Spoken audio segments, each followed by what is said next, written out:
Good evening, friends. This is Satish Goel from Shastrinagar CP Study Circle. Welcome you all. I also welcome Pratik Oswal ji from Motilal Oswal, Anugrelal and Jagjit Singh, of course. Thank you, all of you and the participants. Friends, today we have a different topic. Pratik will take us on asset allocation using passive strategy, importance of international diversification in client's portfolio. So basically, I suppose it's a share market sort of transactions and low cost investment and all, something about this. However, to start with, let us introduce Pratik Oswal first. And for this, I am asking Jagjit kindly introduce Pratik, and then over to Pratik for his deliberation. Thank you, Satish sir. And once again, welcome Pratik sir and Lal sir in this webinar on the behalf of Shastrinagar CP Study Circle. If we, talk about Pratik sir, so Pratik Oswal sir, he's basically MD and CEO, currently headed Motilal Oswal, AMC's passive fund business, basically. And prior to this, he was heading operation and finance at a Series A fintech startup in San Francisco. And it's backed by prominent investors such as Y Combinator, Khosla Ventures, Chicago Board of Exchange, and many others. So the company provided automated wealth solution to the investment advisors and managed over $400 million in assets. And apart from the tech, so Pratik has experience working in investment banking, PE, and the hedge funds. He studied maths and economics at Emory University and has an MBA from LBS. So today we have a very different topic, as mentioned by Satish sir. So it's totally basically depend upon the market. So we have Pratik ji with us. So definitely we are looking forward for the validation in this area. So once again, welcome on behalf of Shastrinagar Study Circle, Pratik sir. So now it's over to you, sir. You can start your deliberation, sir. Welcome, sir. Thank you, Jagjit ji. Thank you, Satish ji, for having me out here, and I hope I can add really value to your prestigious study circle. I've heard a lot about CPE study circles, so I'm very glad to be a part of my first one. So thank you so much. Yeah. So and thank you for the introduction. I have been in finance for a very long time, almost 10-15 years now. So happy to answer any questions related to investing. Before this, as Jagjit ji said, I used to manage money for investors outside of India. So I was in San Francisco, and what I learned was that and this is after having I think managed a lot of money. What I learned was all my customers, all my clients had between 20 to 40% allocation in investing outside of their home country, outside of the US. And I saw a similar phenomena when I was in the UK and also in Hong Kong. So international investing is something which is not really uncommon in India, abroad, but I do feel that yes, it's a very new concept in India. I do feel over the next 5 to 10 years time, most investors will have some allocation towards stocks or securities outside of India. So hopefully I can I think talk about some of the benefits of why you'd want to do this. And how it will be helpful in your portfolio. So let me just start off with my presentation. I hope all of you can see my presentation. So this also just to give you a background about me. Right now, I'm heading passive funds at Motilal Oswal Asset Management Company. So we are a mutual fund house, and I'm heading the passive funds vertical, which is basically index funds and ETFs. They're low-cost products, very effective, very popular in the West. And now they're slowly also gaining ground in India as well. So it's something we started a year ago, and it's actually done pretty well. So fingers crossed it does even better in the future. So let's start off with just a very simple slide. About why should you care about investing outside India? So if you look at India today, all of our money, whoever's invests is in India today. And India, even though it's a very fast growing country, it's a huge country, a lot of population, we are still at a global level, only 3 to 3.5% of global GDP market share. So our market share globally is very small. So we are typically missing out on 96 or 97% of wealth creation opportunities that's happening outside of India. And typically, if you look at the US, US is around 20 to 25% of global GDP, but also the US is 55% of the entire market cap, entire stock market. So I do think that, I think we're missing out on a lot of growth opportunities outside of India.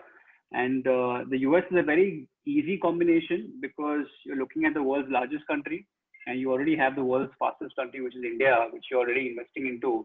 So I think it's your exposure from 3.5% is jumping to 27% by just adding a US fund into your portfolio. But the important question out here is that, why should I bother? Because the US, if you see, is growing at 3%, 4% every year, whereas India is growing at 8%, 9%. So why should you diversify or sell or buy a country which is growing at such a slow rate, whereas you have options of India growing at a much faster rate? So let me just explore that in a few slides. So the biggest opportunity today, when you're looking at investing in the US, is diversification. Diversification is something which a lot of people are talking about today. And a lot of people are saying that, equities is too, maybe you should diversify into gold, into debt, into real estate, into international equity. And that process of diversification is called asset allocation. So asset allocation has now become a gold standard for investing globally. The reason why asset allocation is really good is because, by having your money split in different asset classes, you're actually de-risking yourself in case one asset class does not do well. Just to give you an example, the Indian stock market, today has at least 3 months ago crashed 30 or 40%. If you had some amount of your money in, say, international equity, some amount of money in gold, in debt, then your portfolio, if you were overexposed to Indian equity, would not have gone down so much. Which is why, asset allocation is very important. And when it comes to international equity, this is one more asset class which will help you de-risk your Indian portfolio.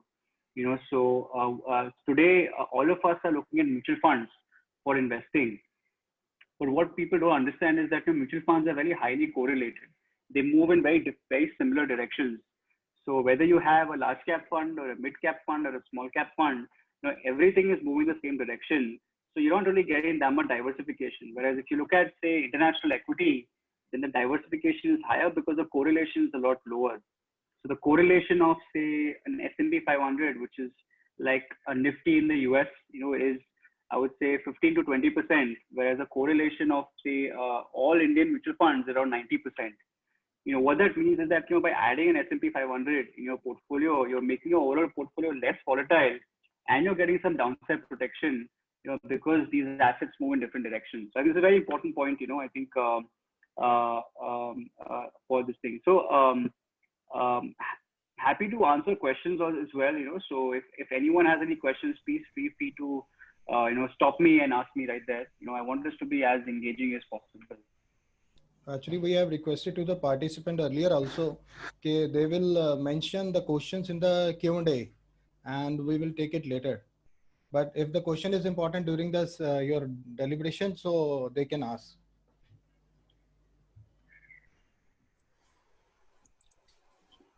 I'm so sorry. There was somebody with me, so I had to spare 5 minutes. No worries, no worries. So let me just continue. So my internet is... So this is the most important point, diversification. And I do feel that this is the hard-hitting point of why today international diversification is important. The other reason, the second one of why I think international diversification is important is because, the dollar has become a lot more important than it was, say, 10 years ago. So today, all of us are doing a lot more foreign trips. We are buying iPhones and other gadgets. We're also sending our kids to schools abroad. So I went to the school in the US 10 years ago. And if I went to the same school, same degree, my cost of education is 3 times. That is because when I went, dollar used to be at 40, today dollars are 75. So I do think that, the rupee depreciation has hurt Indians a lot over the last 10 years. The rupee has depreciated by 5% every year over the last 10 years and close to 3.5% over the last 20 years. So basically, if all of us are, and the problem is that, all wealth is also seen in dollar terms. Today, Reliance is not a 14 lakh crore market cap company. It's a $200 billion business. So everybody sees things in dollar terms, which is why I think it's very important to have some of your assets in dollar-based funds. And if you look at any US fund, any international fund, or at least a US fund, you're typically buying two asset classes, not one. One asset class you're buying global companies, global business models, all of that. But the other asset class you're buying is that US dollar, which I think is also extremely valuable. And we do feel that over the long term, the rupee will continuously depreciate. So by having these things in your portfolio, you're also hedging yourself or protecting yourself from further loss in rupee, which is most probably going to happen. And also it'll add to your returns as well.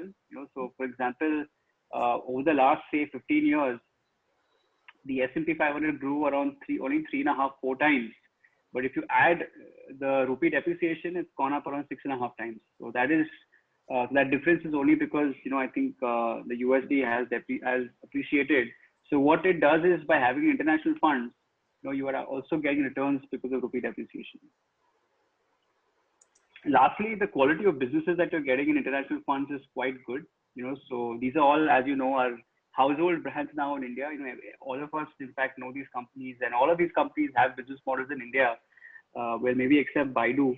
So I do think that, you're buying global businesses. These are not US companies. These are global companies. And in fact, today, if I showed you the top US brands, the top Indian brands, I'm pretty sure that most of you will probably identify more with the US brands.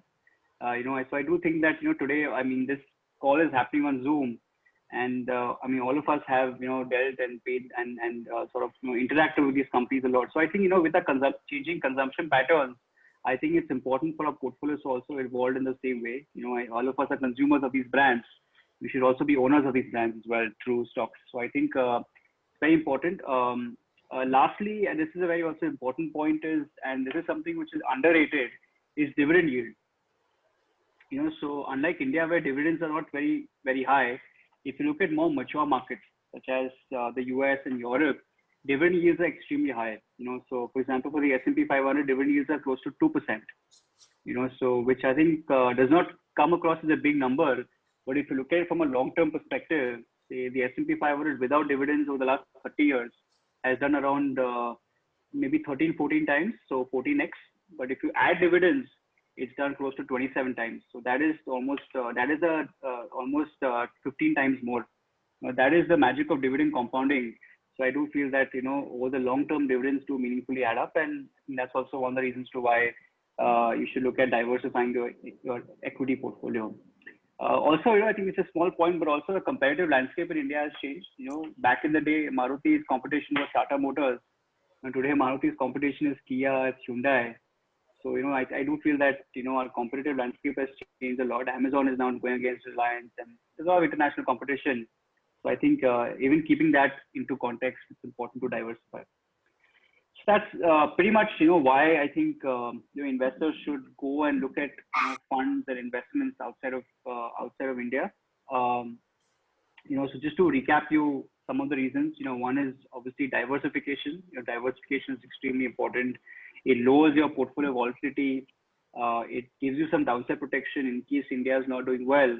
It's great for asset allocation, where when you get to de-risk your portfolio without giving up returns, because returns for the US funds have been pretty good. And so I think diversification is the main point. The other one is obviously you're buying the dollar as well. So you're protecting yourself from rupee depreciation. You're also getting high dividend yields and also getting access to global businesses like Amazon, Netflix, Spotify, which are all now household brands in India as well. So let's come to the S&P 500. So this is like a Nifty of the US. How people talk about Nifty and Sensex. In the US, they talk about the S&P 500. That's how popular it is. It's the best gauge of the US economy. So if you look at the US economy, the S&P 500 is what people talk about. Essentially, what the S&P 500 is, it's the top 500 companies in the US. It's only a large cap index, so all large companies. And it's also a very large index, so you have currently close to $4 to $4.5 trillion that's currently being managed by this index. That's 30-40% more than India's GDP. That's how large this one fund is. And also it's the largest fund in the world. So I think one thing that's really good about this index is that it started all the way in 1974. So almost half a century ago. And now it's the world's largest index. So it's not only has it survived 50 years, it's also done pretty well for investors. And the track record of this fund goes to 100 years. So the reason why this index is good is because it's very diversified as well. So it's across all sectors, at least all the important sectors, and also I think the top 10 stocks that you see are not as concentrated than as what you would have in other funds. So very diversified, very broad based. Also I think what we've seen is that it's not really a US index. I agree, this is a US based fund, all American companies, but if you see 40% of the sales of the companies in the index comes from their businesses outside of the US. So what that means is that you're buying a global fund. In fact, what we've seen is that their businesses outside of the US are growing at a much faster rate than the ones in the US. So essentially what you're playing on is a global growth through some of these really good brands. So it's a global index. And I think it's a very simple fund. And it's an index fund. By index fund, it means, it's not really actively managed. There's no fund manager that takes a call about which stock to buy, which stock to sell. You're essentially putting your money into a fund that just replicates the returns of the index. So the S&P 500 index goes up by 10% tomorrow.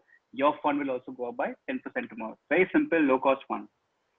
So the second index, and this is the second most popular index, is the NASDAQ index. So these two are probably the most important funds in the world today. NASDAQ is also US index. It's slightly more oriented towards technology stocks and more towards tech companies because it represents more futuristic business models. So you're looking at an index which has a much higher allocation towards hardware, software, telecommunications, consumer, and no allocation towards like energy, utilities, materials, which are basically low growth industries. So a very high growth index. That's why it's very popular today. That's why the performance also has been quite good. But unlike the S&P 500, which is a very sort of broad-based, diversified fund, this fund is a lot more concentrated. So as you can see, the information technology has a much higher weightage, and even the top 10 stocks have very high weightage. You're looking at 56, 57% of your fund in just these names. So looking at Apple, Microsoft, Amazon, Tesla, some of these really good quality companies in our portfolio. So that's typically the two most important indexes. Obviously, this is a slide on valuations. Valuations are, if people understand valuations and find price to earnings, price to book, then these are slightly on the higher side. So investors should keep this in mind because things are expensive, and maybe an SIP strategy might work out in this sort of a market if people are fearing of any short-term fall. Let's look at performance. Performance of, and these are very simple broad-based indices. If you can see, NASDAQ has done super well. NASDAQ and S&P both have done phenomenally well over the last 10 to 15 years time. Let's put that in numbers. The NASDAQ has done close to 28 or 20% over 15-year period and 28% over the last 10 years. So S&P has done around 20% and 14% over the last 15 years. So, I think performance is important, but as an investor, I would not rely on performance. What we've seen is that past performance and future performance is completely, there's not much correlation.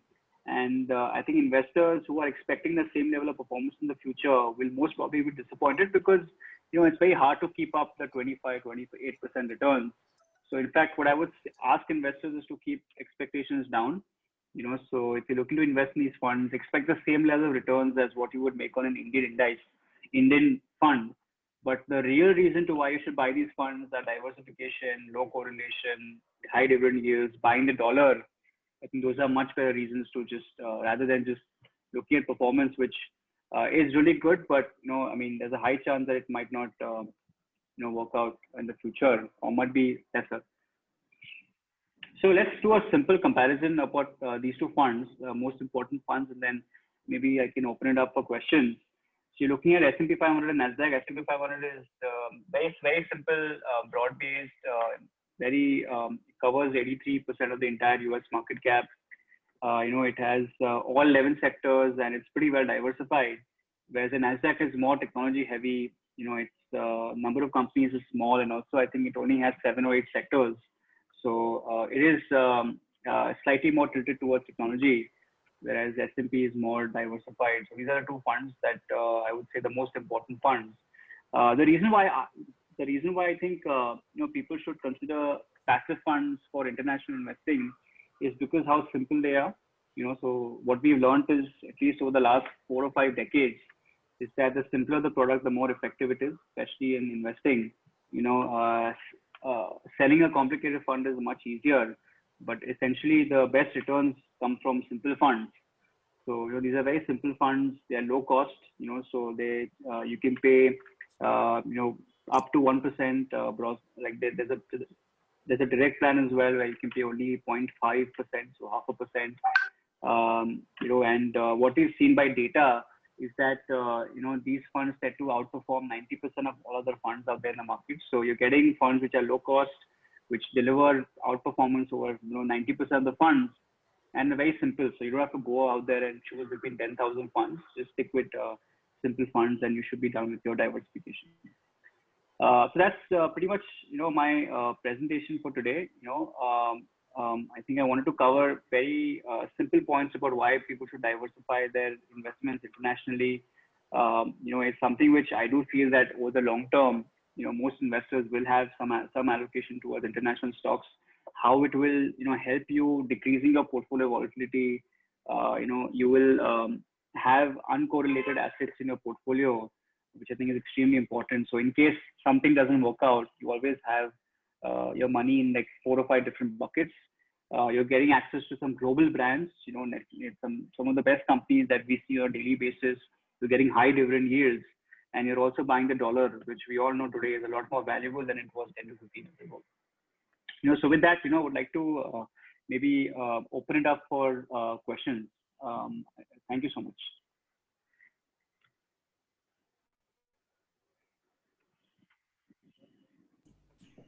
Satish sir, are you there?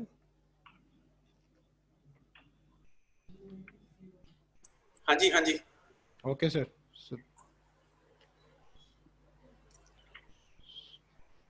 Yes, sir. So I'm done with the presentation bit. Happy to answer questions now, from the audience if they have any on international investing or on anything of this. Yeah. So first and foremost question which was coming to my mind was how to go about. I mean, if an Indian, if like me or Jagjit or any Indian, if they want to buy any NASDAQ fund or this one, how to go about, how to buy it?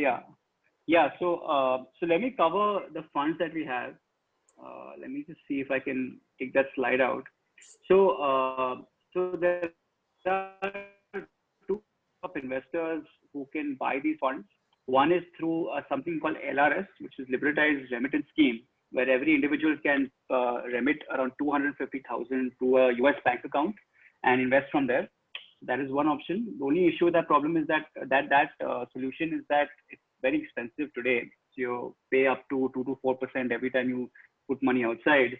So it is slightly on the expensive side. And also it has some administrative sort of end to it, where you have to pay 5% TCS tax, which you have to, file for and get back. So a simpler way is to buy domestic mutual funds that invest outside of India. So at Motilal Oswal, we have 2 funds, the NASDAQ and the S&P. We have both. We are the only AMC to have these 2 funds with us. And today we are the largest mutual funds in international investing. So we're the largest distributors of these funds. So typically what you have for the NASDAQ is, you have the ETF, which is listed on the exchange. So anyone having a broking account can buy the ETF, just like a stock. So that is one option. The second one is if you have a mutual fund folio, then you can buy the NASDAQ FOF, which is a feeder fund, which buys the ETF, and you can buy the S&P 500 index fund, which we launched around 3 or 4 months ago. So these are the options that you can have. So very simple. Your money, you can just look for this mutual fund, and you can just type S&P 500 index fund or NASDAQ FOF, and you can find these funds. And ideally, what happens is when you invest today, the money goes out the same day into the US. So your money is invested the same day, and you can see the performance of your money from the second day itself. And I think just to keep in mind that this is the equity product, so you're buying equities. But as per income tax laws, as per I would say SEBI regulation, these things are taxed as debt. So debt taxation will apply to all international funds in India. So this is something which investors should keep in mind, that if you're holding it for less than 3 years, then the tax rates are relatively higher.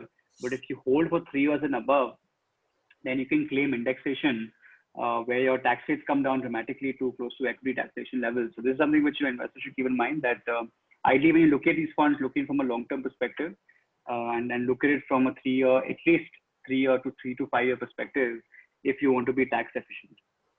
So that's typically how you would go about if you were to buy these funds. So basically, so you're saying directly we cannot buy those shares. We have to go through mutual fund route. Yes, that's right. That's right. So it's very hard for you to buy directly. I mean, you can directly buy if you send money abroad, but I wouldn't recommend that, because that's very risky. Buying stock is very risky, because I think you have to keep track of it and all of that. Might as well put your money in an index and let the index do the job. The index has survived 50 years, and that index has done phenomenally well in terms of performance. So I would say either you can like the fund route is the easiest. Okay, so that's easiest is one factor. Second is it allowed by the government of India for an Indian to invest directly in US market, NASDAQ, and directly bank shares from that market? Is it allowed under RBI? Yes, it's allowed. It's allowed. So it's so you have to send money. So you have to have open up a foreign bank broking account and a bank account. So there's some process to it, but yes, it's allowed. You can invest up to $250,000 every year. So it is allowed. You can do that. Normal cap up to which any Indian can send money abroad. Exactly, yeah. But when it comes to these funds, there is no cap. So you can invest how much ever you want. Because there's no cap on these funds. In these funds, so we are investing in India basically. Exactly. So all Indian mutual fund regulations apply when it comes to these funds. Yeah, and directly if you want to, then we have to, as you said, we have to open a bank account, then broking account there, and then only we can invest directly. So people, so members of public who are keen in interest in this, share portfolio, they regularly in touch of the market, maybe Indian market, and not even Indian, though they are playing in India. They also take interest and watch what's happening outside, so that what is the impact in India. So ultimately they're doing it. So that's not an issue with those players. However, yes, opening an account there, having a broking account, and then invest, and that too has a cap, $250,000. So per year. So that really has the limitations. Yeah. So I'm asking the members, there are two questions I hope in Q&A. Vidya Khanna is asking how we can invest in international equity market other than investing in mutual fund. The same question which I've asked. And can we do SIP in this? Sumit Gupta is asking. Yes. So you can do SIP in this. You can set up SIPs, weekly, monthly, quarterly SIPs. So yeah, you can do it through a website or any application that you use, or through any advisor that you might consult. Okay. And one more question in chat box. You said it is the largest fund of world, whereas AUM is less than 500 crores. What is this OM? So the S&P 500 is an index. So we have launched a fund that tracks the index. So we only launched it around 3 months ago, and we've garnered around 500 crore. But if you look at all the funds combined that track this particular index, so for example, if you combine all the funds that track the Nifty index in India, it would be around 2 lakh crore. So all funds globally combined that track the S&P 500 index would be around $4.5 trillion. So yeah. Okay. Any other question members would be interested in asking? Yeah, Pratik sir, I have one question. Can I ask? Yes. So which country is good for the investment in this situation? As we know, this corona pandemic is still going. So in which country we can invest if we have some money? Yeah, I think when it comes to corona, I think the US has now become a lot stronger as a country, because if you see a lot of these technology companies like Google, Facebook, Zoom, Apple, their business models have gotten a lot stronger, in the digital era. And I do feel that they have the capability to make these business models even stronger in the future. So I think if you're looking at betting on innovation, you're betting on large businesses become bigger. If you're betting on disruptive companies, I do think that the US is the first country that you should look at. I think the opportunity to invest out there is quite large. The company sizes are quite big, and I think a lot of upcoming also innovation that keeps happening. So I do feel that and also the recovery that you see in the US post-corona has been extremely strong. It's been much higher than the recovery in India today.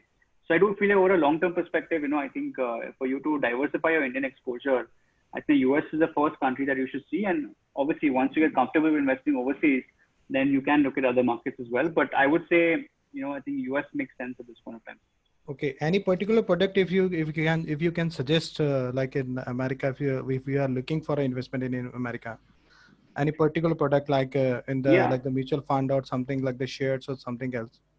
Yeah, so the S&P 500 is the best product. I'll be honest, the biggest, the most simplest fund, it's in the world. It's I would say maybe 70-80% of all investors have their money in their S&P 500. So you're buying the entire large cap index, and you're paying a very low fee out of it. So I think it's in terms of simplicity, effectivity, and cost, it's I would say probably the best out there. Okay. So, okay, thank you. What my question next coming to my mind is, you've informed about your Motilal Oswal 3-4 schemes of mutual fund or SIPs. There are different other players in the market in India. Do other players also have these kind of international diversification mutual fund or SIPs available in India? Yeah, they do. So there are lots of options, around I think 25-30 funds out there that help you invest internationally. The only issue is that they might not be simple products, so they are relatively more expensive in terms of cost and may not be the highest in terms of returns. So I think that's the only thing. We are the only providers of index funds, passive funds, investing abroad. But yes, I think there are also equally, I think, good number of funds. So I would advise investors to also look at other funds. But in terms of simplicity, can you name a few? Yeah, I think some of the big funds. All of them are your competitors, but it's good to name the competitors also and suggest also honestly. Yeah, so in terms of options, Franklin Templeton has pretty good options. They have a good fund, diversified fund. So they are also a large fund. They've been doing it for quite some time.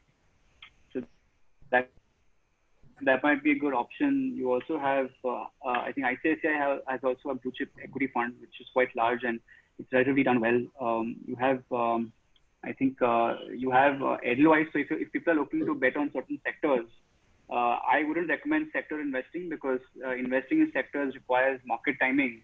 So I think the best way of really creating wealth is to buy diversified mutual funds that are across sectors because no one really knows which sector will do well. But if you're looking at sector investing, then Edelweiss has a couple of very good funds. They have a China fund. So if people are looking to get exposure to China, then they have a very good fund out there. So I think lots of options. When you're looking at investing abroad, but may not be as comprehensive. But I do feel over the next 2 or 3 years, there's going to be a lot of funds in this space. So I think there will be a lot more options coming in very soon. I think even Axis launched a fund, I think this week. Axis which is also, yeah, even Axis Mutual Fund also launched a fund this week. So you'll see a lot of these funds coming in the next 2 or 3 years. Okay. And as you said, it's always not a good option to put all eggs in one basket. You have to have diversification, yeah. So sector specific, if you are investing in sector specific, and if something happened to that sector, you are gone. So you need to be diversified that way. Exactly. So the reason why I don't like sector funds is because people tend to buy sector funds after it has run up so much. So today, if you see, a lot of people are running after pharma stocks. But the problem is they don't realize that the markets are a representation of the future. Yeah. So it's too late in the game for you to buy pharma stocks right now. So it's already run up 30, 40, 50, 60% in the last 3 or 4 months. So I think people tend to buy things, too late Yes, because yes. the markets are forward looking. So I think that's why, I would recommend investors to, do a very simple, diversified sort of a strategy. So that's the simple reason we don't want to swim against the wave. We normally go with the wave only, and then even with the wave we continue thinking, keep watching, thinking, keep watching, thinking, and when it ultimately it ultimately reach a particular level, then we think, yeah, we have committed some mistake. We should have done this at that particular time. Let us. Exactly. Nothing is bad. Jab jago tabhi savera. So let us invest now, and that time it already reached almost a peak. No one can judge a peak. However, we Indians normally, or the investors normally, invest at the time of peak or sell at the time of lowest, almost lowest. So that is the reason. Maybe 2-3 questions have started coming up. One is Sanjay Bhushan Arora is asking a direct question. What will be the best Oswal SIP for the next 10 years? It's about 25,000 per month. Please suggest. Best SIP for 10 years. Yeah, best Oswal SIP. So direct question I said, best Oswal SIP for next 10 years for 25,000 per month investing. So I would say, I mean, I'm not sure what Oswal SIP means. Is it like so some SIPs, basically what I understand is basically what he's saying in terms of what Motilal Oswal has products. Yes. Yeah. So what Motilal Oswal product could be there for 10 years, an SIP of 25,000. Best suggestions. I mean, so in investing, there is no best, there is no worst. So I think best is a very, I would say, best is a very bad word. I think I can't use the word best in any of my presentations. Compliance won't be okay with it, and SEBI will also come after me. So I think best is something which, I think we as advisors cannot use that word, and there is no best effectively. But essentially, when you're looking at international investing, so I would say if you're looking at one fund, then the S&P 500 is a very simple fund. If you're looking at that, it's a very simple, broad-based, you don't have to worry about it. You won't ever do poorly because you're tracking the market. If you're looking at taking a higher exposure towards some of these fast-growing industries like technology, telecommunication, then obviously it comes with more risk, but you can also invest in NASDAQ. But I would say that when looking at international investing, I think these two are I think pretty okay. But best, honestly, no one knows. Okay, so that's so I would say diplomatic answer given by Pratik. Of course, we understand that SEBI is there and you need to follow those rules. So you cannot advise something which is really not allowed by SEBI. So we also I think on the so on the philosophy level also there is no best. It's like saying what is the best food. Yeah. No one knows, right? It's depending on what people's taste is and what people feel is best for them, and all of that. So I think even in the investment space, I think and what happens is people assume best to be the highest return, which is not true. So best. So I think the biggest I would say the worst thing that the mutual fund industry has done in India is to talk about the top 10 funds, top 20 funds, top 30 funds. So if you track the top 10 funds for the last 10 years, there's a new top 10 fund every year. Okay. So I think investors shouldn't choose funds on the basis of performance only. They should look at other attributes. Basically, diversified funds should be chosen, not specific. Yeah, and also don't look at performance alone. Look at other attributes when you're looking to invest in mutual funds. Because the circumstances will prevail, and what happens in future, nobody knows. Exactly. Yeah. And even if your fund is doing poorly, most people they sell this and buy something else. They keep juggling mutual funds. I would say when people have chosen to invest in a fund, just make sure you stick to it. Unless the fundamental attributes of the fund has changed or they're doing something which you don't want, very comfortable with. I think you should just invest it and just stick to it because every strategy goes through ups and downs. So, and choose a mutual fund, stick to it. Also, you don't know what the fund manager is having in his or her mind while on different circumstances, different situations, and what his or her plans are, what actions, what steps he has or she has taken already, the fruits will come on different actions.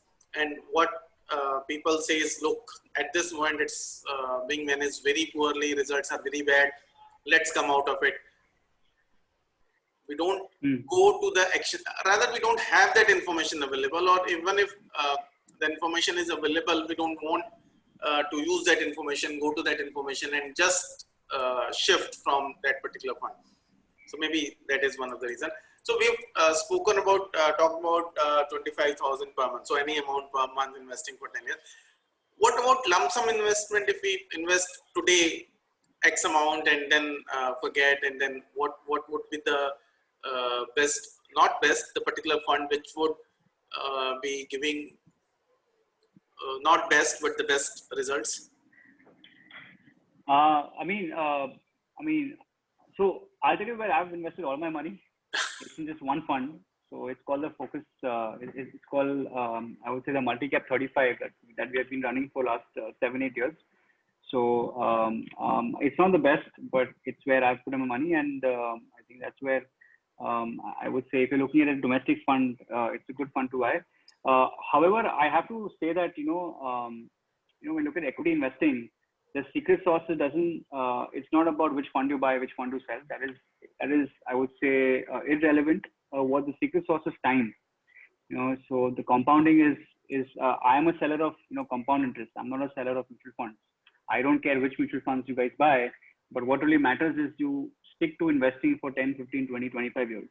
So the money that you invest today will start doubling, tripling, quadrupling in 15, 20 years time. And which is why I think it's important to start early, and it's important to stay invested. It's important to not sell your investments at losses, because by selling it as a loss, you're making like paper losses, real losses, and that's when compounding doesn't work. So I think the best strategy is to buy and hold, buy and sit for a very long time. If you look at Warren Buffett, the reason why he's a very wealthy person is because he's been invested for 80 years. It's more to do with his age than it is to do with his investing style. I think because he's old is why he's rich, and nothing else. So I think time is a secret sauce. Whatever you choose, it doesn't matter that much, as long as if it's a decent investment. But I think time is, you have to give it time. Okay, got it. So you basically answered my next question. So my next question, which I wanted to ask, is which particular fund you have invested with your money? You already answered. And kindly name the fund again. This is the Multi-Cap 35 fund. So Multi-Cap 35 fund. Yeah, it's the biggest fund in our domestic market. AMC in a domestic market. Okay. So I asked again because we people tend to forget the names. So if at least we have 2-3 times the name coming out, so it will have something in our mind. Okay, next question from Sumit Gupta.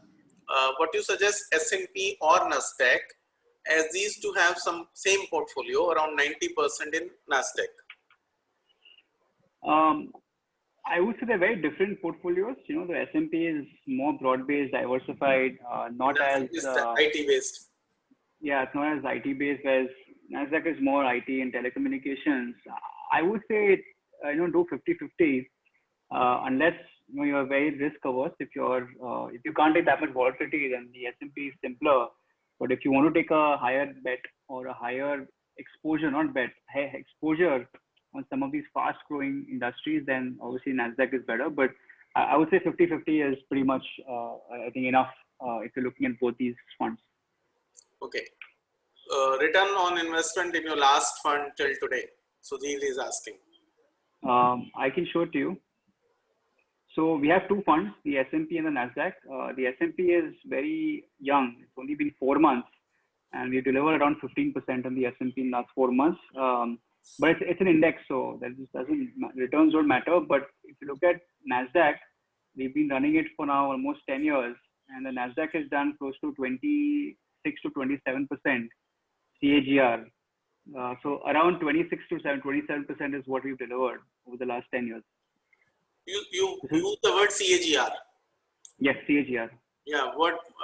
Kindly explain what this exactly. So CAGR is yearly returns, is compounded annual growth rate. So that's the growth rate that we have delivered on a NASDAQ index. A NASDAQ ETF is almost 9 years old. We launched it in March 2011. And since then, we have compounded our investors' money by 26% every year. So almost, I would say, 12 to 13 times. So this is, you're saying, for the last 5 years, almost 26.6%, you said? Yes. This is what, at least for the NASDAQ, yes, this is how much investors could have made. Maybe a little bit less, maybe 1% less, 25%, 25.5%, because you also have to account for costs and all of that of managing the fund. So 1% less, so 25.5, yeah. Okay. Which is really high. So, I keep telling investors, don't expect the same performance. It's not going to happen. So you said 60% on last 1 year is pretty high. Yes. That, I mean, that is crazy high. I mean, it's okay. So I think investors should, expect good 10 to 15%. And that should be a good baseline. But as I said, the real reason to why you should invest in these funds is to do with diversification, low correlation, buying the dollar, as opposed to, I think, pure returns only. Yeah. There's another platform, OctaFX, OCTAFX. Deepthi is asking, is that safe? That's first question. Second is it legal to trade in currency on such platform? I actually don't know what OctaFX is. I wouldn't recommend currency trading. It's very risky. It's very volatile. So currency is actually a lot more volatile than the equity markets as well.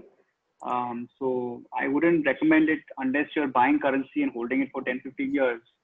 But yeah, I mean, buying currency is legal. Obviously, you can buy currency and keep it in the house.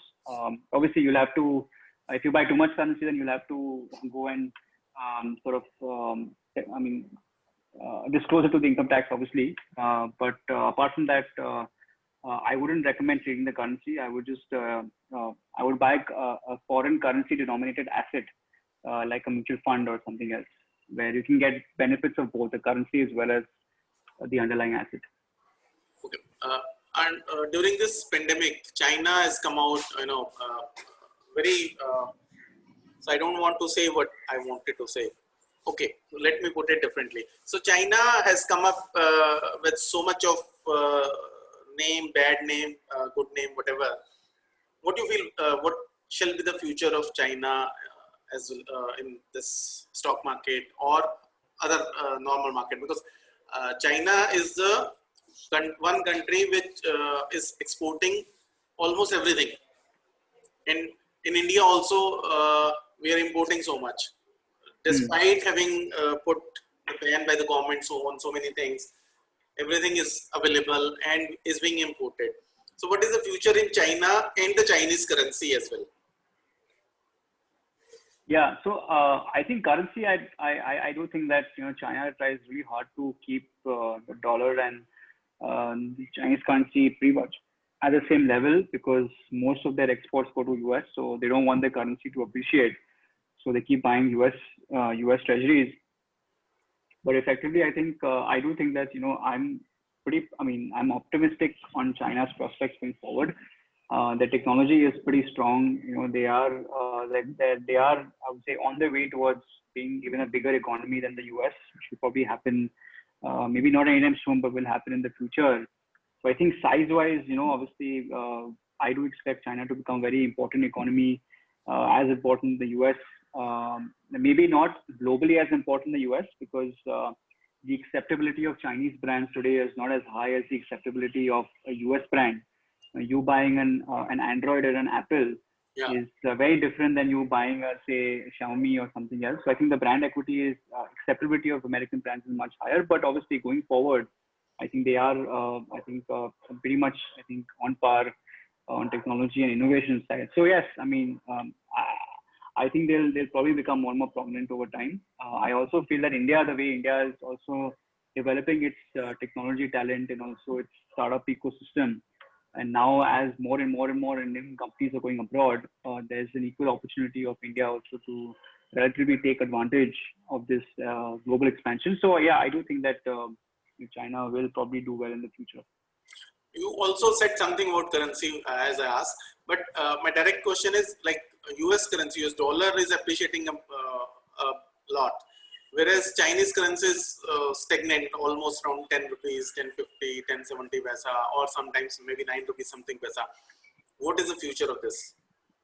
Yeah, so the future is basically, if you look at currency over the long term, so the currency depreciation, appreciation is a factor of inflation in different countries. So inflation differential or the interest rate differential. So today, if American puts money in the bank account, they'll earn 0% interest. If we put money in a bank account, we get 3%, 4%, whatever it is. So I think why should an American put money in a US bank account? They can just put money in Indian bank account, right? So that differential ultimately leads to depreciation of 3 to 5%. So if you see, so that sort of normalizes and that arbitrage goes away over time. So I do feel that yes, you can expect 2 to 4% depreciation happening in the rupee as well, and it will happen over the long term. In the short term, anything can happen, but over the long term, you can expect 2 to 4% depreciation. That's quite good. Yeah. So another question which is coming is, so I'm putting it differently. Do at Motilal Oswal, is there anything wherein we can anyone can go and learn investing skill? Yeah, we have. Maybe in this pandemic scenario, you might not be able to. So we do a lot of seminars. We are one of the highest spenders on investor education amongst any broker in India. So we spend a lot on investor education. It's just that we haven't managed to do that because of the pandemic. But you can obviously go to our AMC handle on YouTube, and we have like 500 videos on how to invest well. I would say that there are tons of courses now online which you can use to learn how to invest. I would recommend reading a lot of books by Warren Buffett, by Peter Lynch, by Benjamin Graham. And I think 95% of people don't read them, but if you do, then I think you can become a lot better investors. So I do think that these are good resources for you to learn how to invest. Currently, with internet, honestly, you can learn anything and everything. Yeah. So I do think that you should go about and learn as much as you can. The question actually was the how and from where we can get investing skills. You have answered. Yeah, I would say books. Books is number one. It's the best source of knowledge, at least for me. Okay.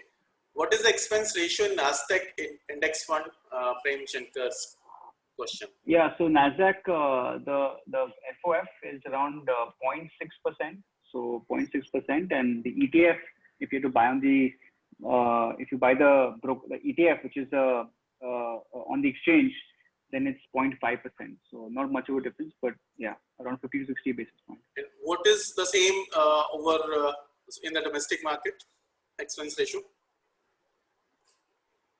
In the in the domestic, sorry. In the domestic market, what is the expense ratio of different funds? So it depends on which type of fund. Index funds tend to be a lot cheaper, maybe 20, 30, 40 basis points. Whereas other, and this is a direct plan, there's direct and there's regular plan. I think if as compared to NASDAQ, is it cheaper in India or is it costlier? You mean if you buy the NASDAQ in the US?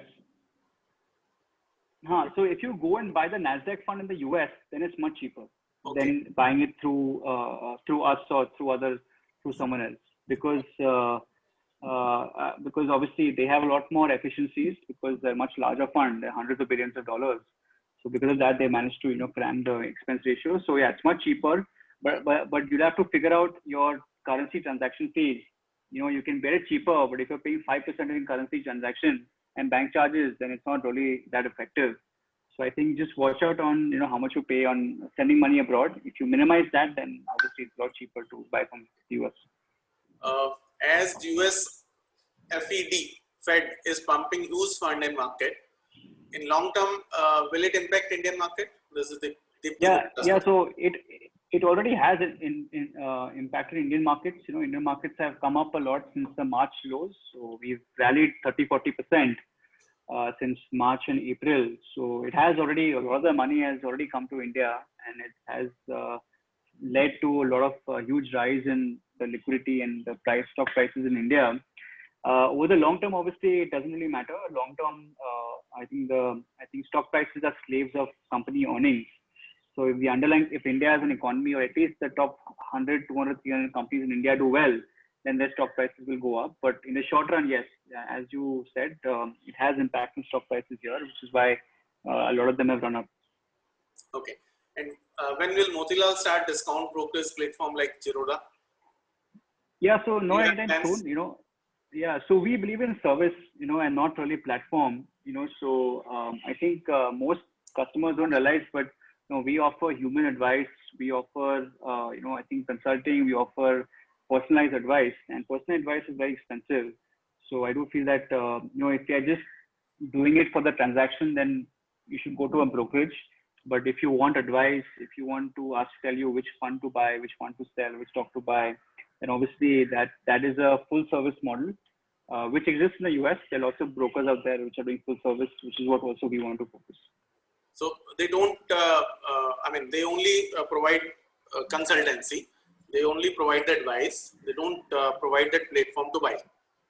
No. We also provide platform to buy and sell. But the reason why we are not discount brokerage, because discount brokers only focus on transaction. We focus on transaction plus customer service, advice, all of that.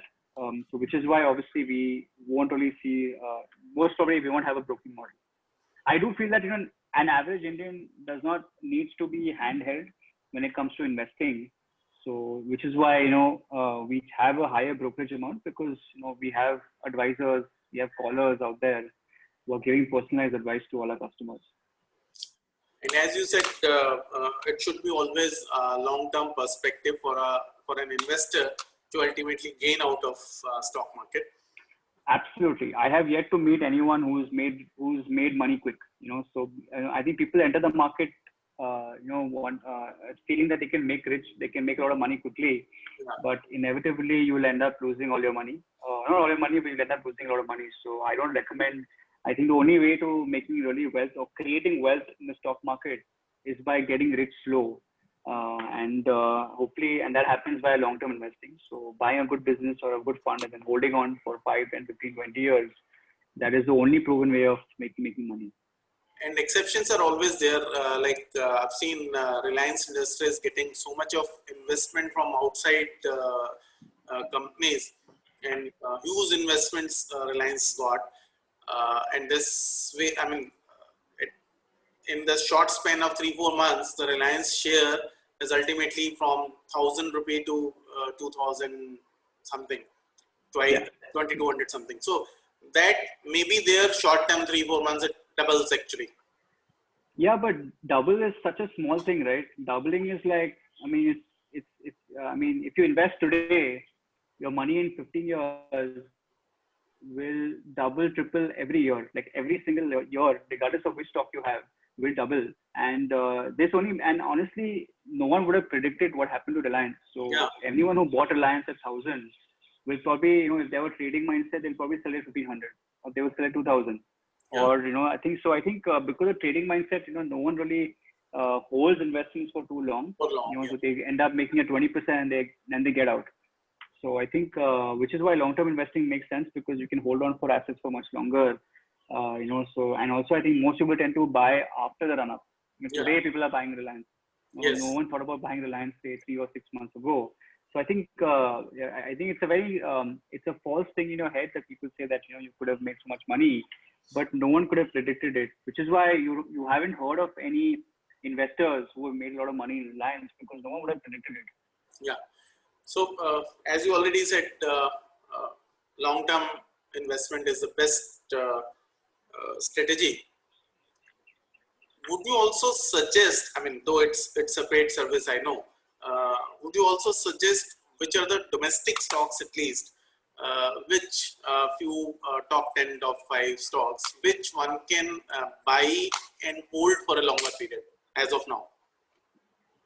I'll be honest, I'm not an expert in stocks.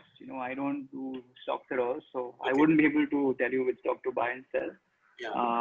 I would say, the index is a very beautiful thing. because if you look at the index today on Nifty, the Nifty, say 15 years ago, used to be oil and gas, materials, infrastructure. Today, Nifty is financial services. Tomorrow, Nifty might be something else. So I think by buying something like a Nifty, you're actually making sure you have the best possible 50 stocks at all points of time. So I think, yes, it's slow, but I think it's the best way of keeping up because, I think even if the 10 stocks that I tell you right now, maybe 3 or 4 might have changed strategies or something else would have happened to them. So I think it's very hard for you to, figure out what does well. Yeah. Which is why I think, having a mutual fund is a lot simpler than going out there and trying to select stocks. No more question as of now from the members. I kept on asking a few from my side also. Jigji, do you have any question? Or Actually, anybody else? I'm not investing a single penny even in the market, so that is why I don't have any other questions. So I was asking earlier, the earlier question which I asked on the basis of like my client requirement. So my client is looking for the investment, so that is why I asked. Yeah. I'm requesting members, if you have further questions, please raise.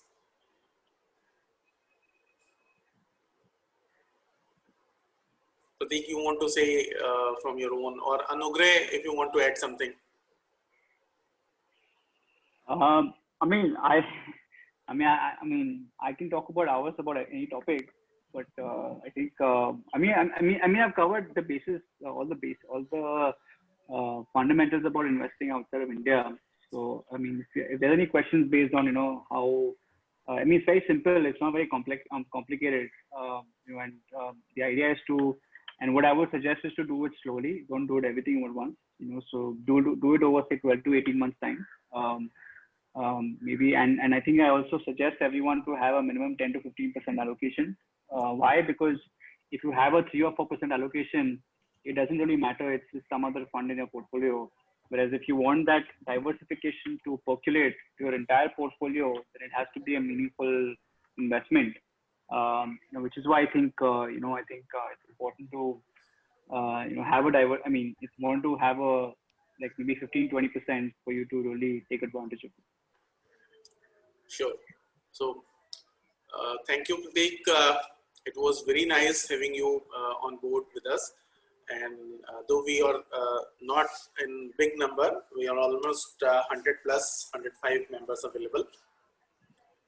But yes, you've given so many good, I won't say answers to the question, but yes, good suggestions how to invest, why to invest and why not to invest. Go to with a long-term perspective, not a short-term idea.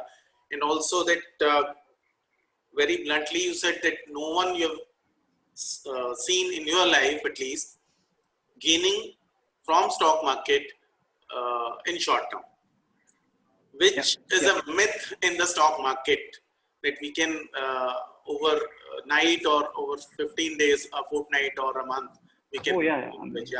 We have a million clients, so I have enough confidence to say that. Yeah.